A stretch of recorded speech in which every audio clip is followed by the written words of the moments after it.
Hello guys, welcome back to our channel Deepu's reaction. हम आपके सामने लेकर आ गए एक और नया एपिक रिएक्शन वीडियो। और आज जो वीडियो हम आपके सामने लेकर आए हैं उसका नाम है दृश्यम 3 पार्ट 4। और हम लोग पार्ट 3 के रिकैप की बात करें तो पार्ट 3 में यहाँ पर यही दिखाया गया था कि मीडिया चीफ एडिटर जो है वो जॉर्ज कुट्टी है और उनकी फैमिली के पीछे ही पड़ गए हैं हाथ धोकर। लेकिन यहाँ पर ये भी बात दिखाई गई थी कि जॉर्ज कुट्टी की बेटी की शादी भी मीडिया वाले नहीं होने दे रहे। उन्हें जो भी प्रपोजल्स आ रहे सबको वो कॉल करके कुछ ना कुछ भड़काने का ही काम कर रहे। तो आगे देखते हैं कि कहानी नया मोड़ क्या लेती है। यस, तो चलिए देखते हैं और आगे की कहानी को जानते हैं। So let's get started without any delay. മനുഷ്യന്റെ അസൂയ കുശുമ്പ് എന്ന് പറയുന്നത് വല്ലാത്തൊരു സാധന. ഒരു പെൺകൊച്ചിന്റെ കല്യാണം മുടക്കിയിട്ട് ഇവർക്ക് എന്ത് സുഖ കിട്ടുന്നത്? ഈ രണ്ട് നമ്പറുകളിൽ നിന്ന് എല്ലാ വീട്ടിലേക്കും വിളിച്ചു. हाँ, ये पता लगा सकते हैं. लगा सकते हैं, यस. ജോർജ് ടി, ടെൻഷൻ വേണ്ട. Calm down. നമ്മുടെ സ്ട്രോങ് പിള്ളേരാ. നമ്മളിത് കണ്ടുപിടിച്ചിരിക്കും. ഇതാണ് പൊന്തമ്പുഴ റിസർവ് ഫോറസ്റ്റ്. अच्छा, वो लड़की है घर पे. പോലീസ് പരിശോധന നടത്തിയില്ലേ? 7000 ഏക്കറോളം കാടാണ്. എവിടാന്ന് കരുതി പരിശോധിക്കുന്നത്? പിന്നെ ഇതൊരു ലീഗൽ ഡിസ്പ്യൂട്ട് കിടക്കുന്ന കാടാ. സർക്കാർ ഒരു പ്രൈവറ്റ് പാർട്ടിയായിട്ട് കേസ് നടക്കുന്നുണ്ട്. അപ്പൊ രോഗി ഇച്ഛിച്ചതും വൈദ്യൻ കൽപ്പിച്ചതും പാല് അല്ലേ? അല്ല, പോലീസിന് ഉഴപ്പാൻ ഒരു കാരണം കിട്ടിയല്ലോ. പോലീസ് ഉഴപ്പിയിട്ടൊന്നുമില്ല. വേറൊരു ഊഹത്തിന്റെ പുറത്ത് ഈ കേസിൽ പോലീസിനൊന്നും ചെയ്യാൻ പറ്റത്തില്ല. പിന്നെ ആ ജോർജ് കുട്ടി ആളൊരു കുറുക്കനാ. ഒരുപക്ഷെ പോലീസിനെ മിസ്ലീഡ് ചെയ്യാനാണ് അയാളോട് വന്നതെങ്കിൽ. ആ ഫോൺ നമ്പറുകളുടെ അഡ്രസ് കിട്ടി. അത് രണ്ട് തമിഴന്മാരുടെ പേരിലായിരുന്നു. അവർ രണ്ടുപേരും മരിച്ചുപോയി. അധിക സമയവും സ്വിച്ച് ഓഫാ. ആക്റ്റീവ് ആവുന്ന സമയങ്ങളിലെല്ലാം അതിന്റെ ടവർ ലൊക്കേഷൻ ജോർജ് കുട്ടിയുടെ വീടിനടുത്താ. പണി വരുന്നത് ജോർജ് കുട്ടിയുടെ നാട്ടിൽ നിന്ന് തന്നെയാ. लोकेशन वहीं कहीं मिला ना इनके घर के आजू बाजू. ഉറപ്പിക്കാൻ പറ്റില്ലല്ലോ സാറേ. ഒരുപക്ഷെ പുറത്തു നിന്നൊരാൾ എന്റെ നാട്ടിൽ വന്ന് വിളിച്ചാണെങ്കിലോ?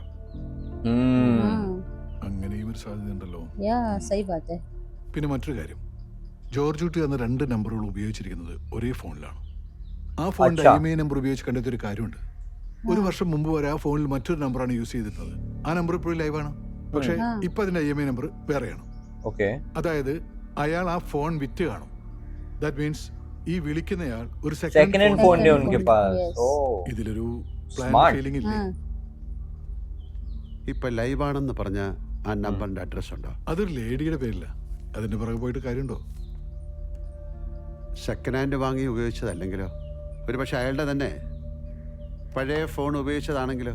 ഒരു സാധ്യതയും തള്ളിക്കളയാൻ പറ്റില്ല സാർ. ശാന്തി, കാരക്കുന്നിൽ ഹൗസ്, ഇലഞ്ഞി. चलो, नाम तो मालूम पड़ गया और ये भी मालूम पड़ गया. अच्छा, जानते हो? सोचने को देखो.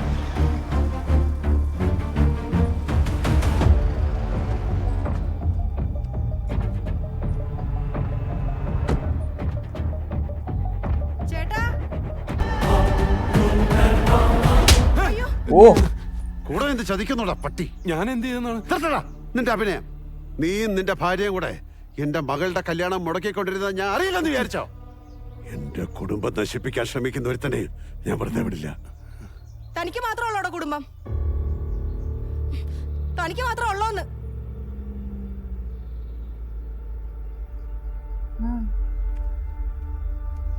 താനെന്താടോ പറഞ്ഞത്? എന്റെ ഭർത്താവ് തന്നെ ചതിച്ചെന്നാ? അപ്പൊ താനെന്താടോ ഈ പാവത്തിനോട് ചെയ്തത്? തന്നെ വിശ്വസിച്ച് കൂടെ നിന്ന ഈ പാവത്തിനെ താനല്ലേ ചതിച്ചത്? തന്നെ സഹായിച്ചതിന്റെ പേരില്ലേ എന്റെ ചേട്ടന്റെ ജോലി പോയി, ഞങ്ങളുടെ കുടുംബം പട്ടിണിയായി, എന്റെ മോളുടെ പഠിപ്പ് മുടങ്ങി. ആ സങ്കടത്തിൽ അവൾ ആത്മഹത്യക്ക് ശ്രമിച്ച് അവളുടെ സംസാരശേഷി നഷ്ടപ്പെട്ടു. അതുപോലെ താൻ അറിഞ്ഞോ? അതെങ്ങനെ? നിങ്ങള് പണക്കാർക്ക് ഞങ്ങള് പാവങ്ങളുടെ വേദനയൊന്നും അറിയണ്ടല്ലോ. എന്നിട്ടും ഈ പാവം മനുഷ്യൻ നിങ്ങളെ കുറ്റപ്പെടുത്താതെ കാത്തിരുന്നു. എന്തിനാന്നറിയോ? സഹായിക്കുമെന്നൊക്കെ കരുതിയിട്ട് തിരിഞ്ഞു നോക്കിയാ നിങ്ങൾ ഈ മനുഷ്യനെ? ഒടുവില് നിങ്ങളുടെ മുന്നിൽ വന്ന് യാചിക്കേണ്ടി വന്നു. താനെന്താ കരുതിയത്? തന്റെ മുമ്പിൽ വന്ന് യാചിച്ചത് തന്റെ സിനിമയിൽ അഭിനയിക്കാനാണ്? അതാ തന്റെ കയ്യിൽ നിന്ന് നക്കാപ്പിച്ച കാശ് വാങ്ങിക്കാനാണെന്നാ? കൂടെ നിന്ന് ചതിക്കുമ്പോഴല്ലേ വേദന മനസ്സിലാക്കി തരാനാ? അതിനൊരു അവസരം കിട്ടിയപ്പം ഞങ്ങളും കൂടെ ശാന്തി നിർത്ത്, അതോ ശാന്തി. अच्छा नहीं किया, एडमिट तो कर लिया ना. സാറിന് ഇപ്പൊ കാര്യങ്ങളൊക്കെ മനസ്സിലായില്ലേ? സാറ് ചെല്ല്.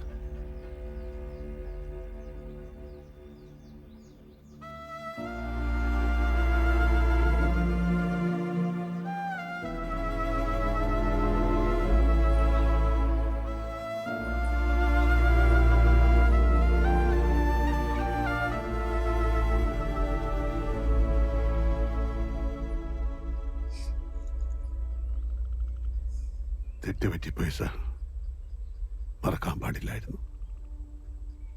എൻ്റെ കുടുംബത്തെ സംരക്ഷിക്കാനുള്ള ഓട്ടത്തിൽ മറന്നുപോയി. പെർഫെക്റ്റ് ആയിട്ട് ആരാ ഉള്ളത് ജോർജ് കുട്ടി? सही बात है, कोई भी परफेक्ट नहीं है. മനുഷ്യനാവുമ്പോ തെറ്റുപറ്റും. അത് അംഗീകരിക്കുകയും തിരുത്തുകയും ചെയ്യുമ്പോഴാണ് അവൻ നല്ലൊരു മനുഷ്യനാവുന്നത്. മടുത്തു സാറേ. ജനിച്ചപ്പം മുതൽ തുടങ്ങിയതാണ് എൻ്റെ ഈ യുദ്ധം. സ്വന്തമെന്ന് പറയാൻ ആരുമില്ലായിരുന്നു. കഷ്ടപ്പെട്ട് അധ്വാനിച്ച് ഞാൻ സ്വന്തമാക്കിയതാണ് എൻ്റെ കുടുംബം. അത് തകരുമെന്നൊരു ഘട്ടം വന്നപ്പോ മുന്നും പിന്നും ചിന്തിക്കാതെ പ്രവർത്തിച്ചു പോയി. सही बात है. അതിനിടയിൽ ആരൊക്കെ വേദനിക്കുന്നെന്ന് ഞാൻ മനസ്സിലാക്കിയില്ല. ഇപ്പൊ പേടിയാ സാറേ. जाने अनजाने में हर्ट होते गए पीपल. ഇതുപോലെ ഇനി ആരൊക്കെ ഉണ്ടെന്ന് എനിക്കറിയില്ല. നമ്മളൊക്കെ എന്തിൻ്റെയൊക്കെ നിമിത്തങ്ങളാണ് ജോർജ് കുട്ടി. എല്ലാ മനുഷ്യരിലും നല്ലതും ചീത്തയൊക്കെ സംഭവിക്കുന്നുണ്ട്. അതിന് ആരൊക്കെയോ നിമിത്തങ്ങളാവുന്നുണ്ട്. നിങ്ങളുടെ ജീവിതത്തിൽ പ്രശ്നങ്ങൾ ഉണ്ടാവാൻ വരണമെന്ന് ചെറുപ്പക്കാരനൊരു നിമിത്തമായി. അതുപോലെ രാജന്റെ ജീവിതത്തിലും പ്രശ്നങ്ങൾ ഉണ്ടാവേണ്ടത് അനിവാര്യമാണ്. അതിന് ജോർജ് കുട്ടി ഒരു നിമിത്തമായെന്ന് മാത്രം. ഒന്ന് കഴിഞ്ഞാലേ മറ്റൊന്നിന് വളമാവൂ. അതൊരു പ്രകൃതി നിയമമാ. അത് തടയാൻ ये നമുക്കാവില്ല. प्रकृति का नियम है.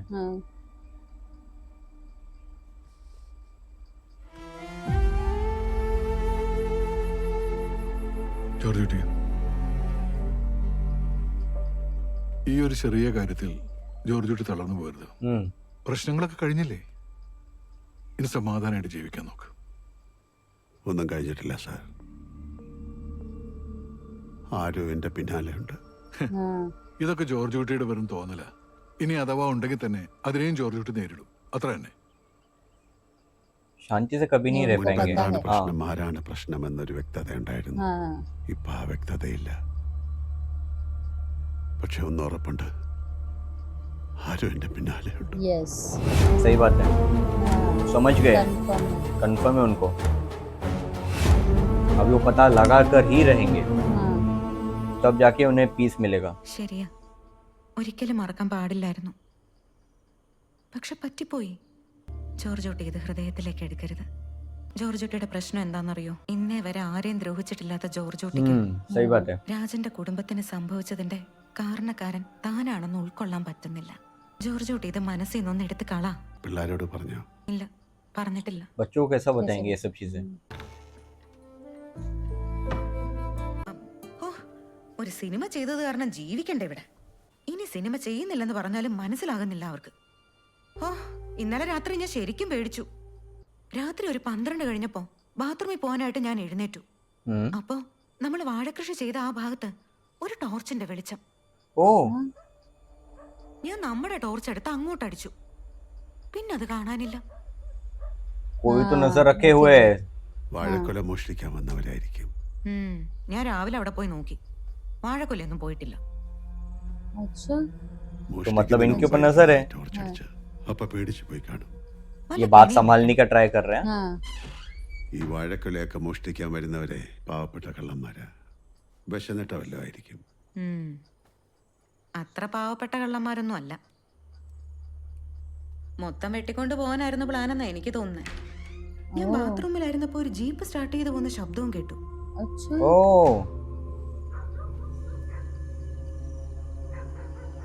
अभी इनकी नजर अभी रहेगी ये हर एक एक्टिविटी पे, रात के टाइम पर. एक क्लू जो है वो मिल रहे हैं उन्हें. ये देखो,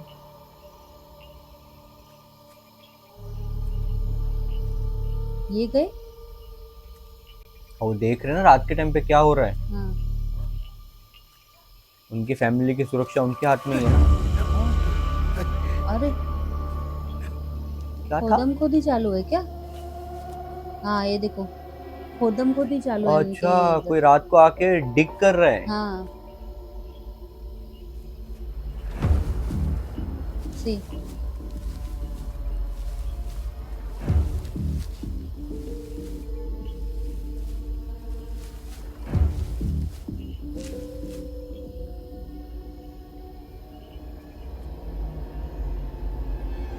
ये देखो, रास्ता जैसा बनाया हुआ है, हाँ, ജോർജൂട്ടി वो तो बाहर है।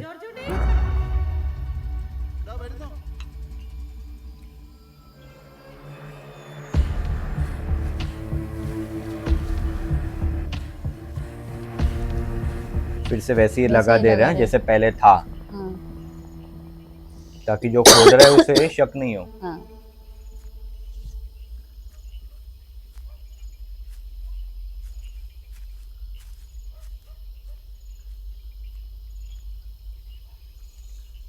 ये क्या फोकस दिखा रहे?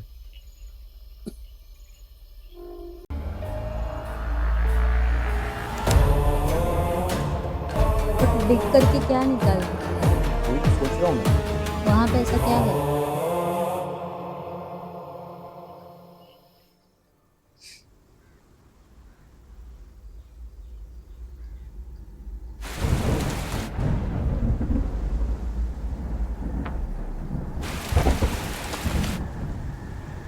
फर्स्ट पार्ट पे हाँ,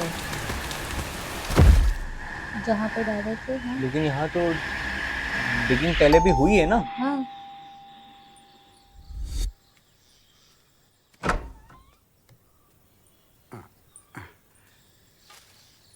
സാർ അത്യാവശ്യമായിട്ട് വരാൻ പറഞ്ഞിരുന്നു. മത്തായി ചേട്ടൻ ഇരിക്കെ, ഓ. ഞാൻ ജോർജൂട്ടിയെ വിളിക്കാം. ആ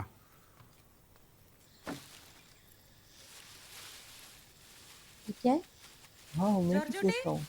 ദേ മത്തായി ചേട്ടൻ വന്നിരിക്കുന്നു. എപ്പോ വന്നോ? ഞാൻ ഇപ്പോൾ വന്നേ ഉള്ളൂ സാർ. ഇരിക്കെ. അല്ല എന്താ സാറേ അത്യാവശ്യമായിട്ട് വരാൻ പറഞ്ഞേ? നമ്മുടെ ആ ഫോൺ നമ്പറിൽ അവരെ കുറിച്ച് എന്തെങ്കിലും വിവരം കിട്ടിയായിരുന്നോ സാറേ? ഞാൻ കൊടുത്തിട്ടുണ്ട്, ഉടനെ കിട്ടും. ആ ഞാൻ വരാൻ പറഞ്ഞതേ ആ അഞ്ചുമോക്ക് വിദേശത്തു നിന്നുള്ള ആലോചനകളും നമുക്ക് നോക്കാം. अच्छा, हाँ, അതെന്തായാലും നല്ല തീരുമാനമായി സാറേ. മോളുടെ ഭാവിക്ക് അത് തന്നെ നല്ലത്. നമുക്ക് പറ്റിയ നല്ലൊരു കേസുണ്ടായിരുന്നു. कि यहाँ तो कुछ അവർക്ക് नहीं होने വേണ്ടത് वाला। നാട്ടിൻ പുറത്ത് ജനിച്ചു വളർന്നൊരു കൊച്ചിനെ. ആ പയ്യന്റെ കല്യാണം കഴിഞ്ഞല്ലോ ഞാനൊന്ന് അന്വേഷിക്കട്ടെ. ഇനിയിപ്പോൾ അതല്ലെങ്കിൽ വേറെ പയ്യന്മാരുണ്ട് നമുക്ക്. सही बात है, सही बात है। എന്തായാലും എത്രയും यस, പെട്ടെന്ന് ആയിക്കോട്ടെ. ഓ പിന്നെ നമുക്കിനി ഫോണിൽ കൂടെ ഇതിനെക്കുറിച്ച് കൂടുതൽ സംസാരിക്കണ്ട, നമുക്ക് നേരിട്ട് പറയാം. ഓ अच्छा। ആയിക്കോട്ടെ. ആ. എന്നാ ഞാനിങ്ങോട്ട് ആ ശരി. वो खुश हो गया कि उन्होंने प्रपोजल को कंसिडर നീ किए ഒരു Yes, ദിവസത്തേക്കുള്ള अब- ഡ്രസ്സ് ഒന്ന് എടുത്ത് വെക്കാം. अब्रॉड का। എനിക്ക് എറണാകുളം വരെ ഒന്ന് പോകണം. ചിലപ്പോൾ ഞാൻ നാളെ വരും. ജോർജൂട്ടി എന്ത് പറ്റി? എന്തായാലും എനിക്ക് സന്തോഷായി. हाँ, ഇന്നലെ കിടന്നപ്പോൾ ഞാൻ കുറെ ആലോചിച്ചു. അപ്പൊ എനിക്ക് തോന്നി നീ പറയുന്നതിനും കാര്യമുണ്ടെന്ന്. പിള്ളേർ അവരുടെ ലോകം സൃഷ്ടിക്കട്ടെ. सही बात है। പിന്നെ ആ ചെറുതിനോട് പറ അവളുടെ സിംഗപ്പൂരിലെ അഡ്മിഷനും ओ, वो भी मान लिए। नाइस। എന്താ ഒന്ന് ഇരുട്ട് വെളുത്തപ്പോഴേക്ക് रातों रात बदलाव। ജോർജൂട്ടിക്ക് വന്നേക്കുന്നു. കൊഞ്ചിക്കൊണ്ടിരിക്കാതെ അപ്പൊ അതിന്റെ ഡ്രസ് എടുത്ത് വെക്കടി പോയെ.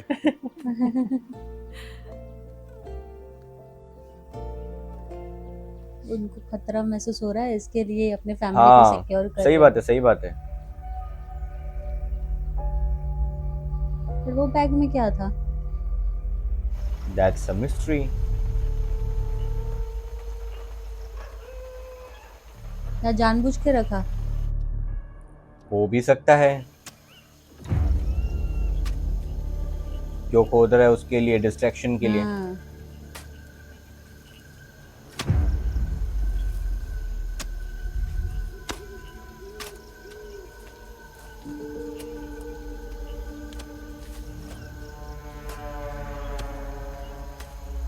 कितना गहरा खड्डा खोद दिया इन्होंने। तो बार बार ऊपर देख रहे कि कोई आया है कि कोई नहीं आया है, कोई देख रहा है।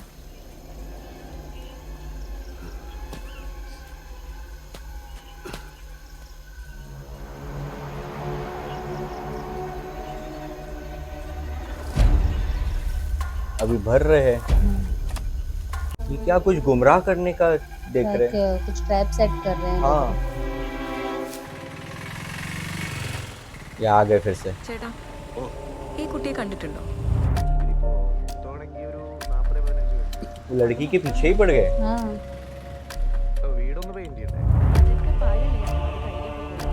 हाँ, ये रहे ना, मिल गए उन्हें। हाँ। वो अपनी शादी की प्रिपरेशन में लगे हैं। यस।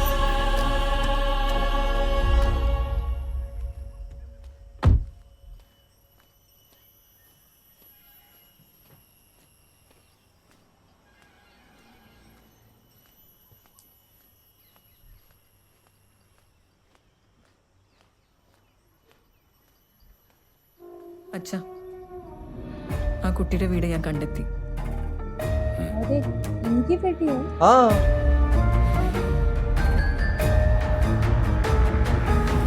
ये तो ट्विस्ट पे ट्विस्ट आते जा रहा है। एग्जैक्टली। लेकिन इनके पिताजी वहाँ खोद क्यों रहे थे? क्या पता। എന്താണെങ്കിലും പറഞ്ഞോളൂ. എനിക്കൊരു പ്രശ്നമുണ്ട്.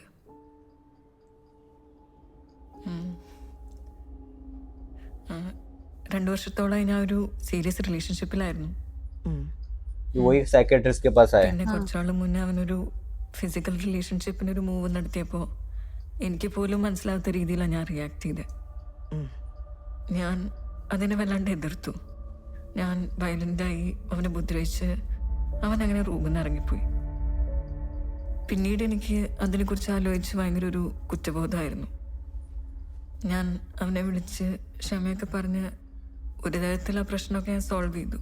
ओके പക്ഷെ പിന്നീട് വീണ്ടും ഇതുപോലെ തന്നെ ഒരു ഇൻസിഡന്റ് ഉണ്ടായി. हाँ അങ്ങനെ ആ റിലേഷൻഷിപ്പ് ബ്രേക്കപ്പായി. എനിക്കൊരു ചെറിയ ഡിപ്രഷനൊക്കെ ആയി. ഇതെനിക്ക് എന്താ സംഭവിക്കുന്നതെന്ന് എനിക്ക് മനസ്സിലാവുന്നില്ല. ഈ ഒരു കാരണം കൊണ്ട് എനിക്ക് ഒരിക്കലും ഒരു മാരീഡ് ലൈഫ് പോസിബിൾ ആണെന്ന് തോന്നുന്നില്ല ഡോക്ടർ. ये साइकेट्रिस्ट के दिमाग के साथ खेलने का ट्राई कर रहे हैं। हाँ, ഇത് exactly. ഫീമെയിൽ സെക്ഷൽ അവേർഷൻ അല്ലെങ്കിൽ സെക്ഷൽ ഫ്രിജിഡിറ്റി എന്ന് പറയും. ഇത് പല ഫിസിക്കൽ ആൻഡ് സൈക്കോളജിക്കൽ ഫാക്ടേഴ്സ് കൊണ്ട് ഉണ്ടാവുന്നതാണ്. I will explain. अब ये कुछ इनके बारे में तो एग्जाम्पल नहीं दे देंगे? क्या पता। जॉर्ज कुट्टी की बेटी के बारे में आए ये। ഞാൻ സഹദേവൻ. അറിയാം. ഞാൻ സാബിനോട് കുറച്ച് കാര്യങ്ങൾ ചോദിച്ചറിയാൻ വേണ്ടി വന്നാ. ഭാഗത്തേക്ക് ഇരിക്കുക. ഇങ്ങനെ പലതരം സിറ്റുവേഷൻസ് ഉണ്ട്. നമുക്ക് കണ്ടുപിടിക്കേണ്ടത് ഇതിന്റെ റൂട്ട് കോസ് ആണ്. അതിനാദ്യം വേണ്ടത് ഈ റൂട്ട് കോസ് ഫിസിക്കൽ ആണോ സൈക്കോളജിക്കൽ ആണോ എന്ന് അറിയണം. सही बात है, फिजिकल या साइकोलॉजिकल। ഇതുമായി ബന്ധപ്പെട്ട് എന്തെങ്കിലും ചൈൽഡ്ഹുഡ് ട്രോമ തനിക്കുണ്ടോ? അങ്ങനെ ചോദിച്ചാൽ എനിക്കറിയില്ല.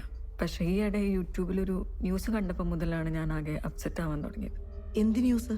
ആ വരുൺ കേസിലെ പെൺകുട്ടിക്ക് येलो निकाल लिए बात। പയ്യന്റെ മരണത്തിന് കാരണമായതെന്നും കണ്ടു. അന്ന് മുതൽ എനിക്ക് ആകെ പേടിയാവാൻ തുടങ്ങി. സത്യം പറഞ്ഞാൽ എനിക്കതിപ്പോ ഒരു ട്രോമയാണ്. അങ്ങനെ ഒരു കുഴപ്പം ആ കുട്ടിക്കില്ല. ഈ ഓൺലൈനിൽ വരുന്നതെല്ലാം സത്യമാണെന്ന് യാമി വിശ്വസിക്കുന്നുണ്ടോ? ओके അതില്ല. പക്ഷെ അങ്ങനെ ഒരു ന്യൂസ് കേട്ടപ്പോൾ ഞാനൊന്ന് അന്വേഷിച്ച് നോക്കി. അപ്പൊ പലരും അങ്ങനെയാണ് പറയണ്ടായിരുന്നു. ओ